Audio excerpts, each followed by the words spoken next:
Because I remember maybe like 3, 4 weeks after the Israelis started genociding Gaza, Colombian President Gustavo Petro warned, it was quite early on, he warned that what the West was doing in Gaza was actually a message to the global South about consequences to resisting their supremacy. And, fast forward 2 years later, and you see that, you have the US is preparing to bomb and invade Venezuela. Uh, they joined Israel in bombing Iran. They probably at some point will do it again.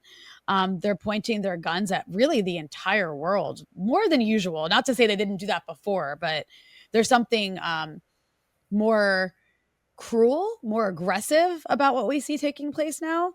And even inside the US, they're kidnapping and disappearing people for opposing all of this.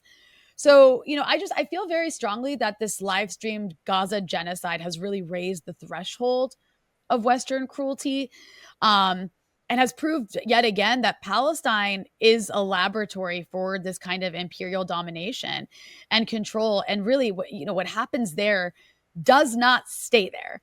And I think maybe that's I wanted to get your thoughts on that, because I think that's an important point to hit, is that these people can, act cowardly in the face of all this, people and states. But at the end of the day, if you don't respond, if you don't stand up to it, it will end up at your doorstep. Yeah, listen, what happened in Gaza on October 7th, 2023, it has changed the world, turned it upside down. We now see displayed before us the forces that have kept people um, depressed, oppressed. We see that clearly. The the poor people of Gaza have paid a huge price, but their sacrifice actually, honestly, was not in vain, because the effect of what happened in Gaza and what is still happening has been, to use a cliche, a wake up call for the rest of the world, and particularly for the global South. If the global South cannot actually understand the message, I despair.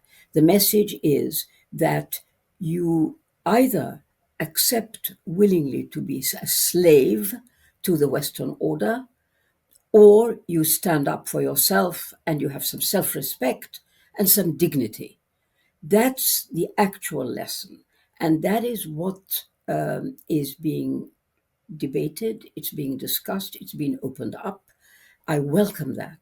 And so the sacrifice of the people of Gaza has not been in vain. And that is something I would very much, I would want to say to the dead of Gaza, please, your death will be avenged, because a new world order has to replace this one, because this current one is rotten.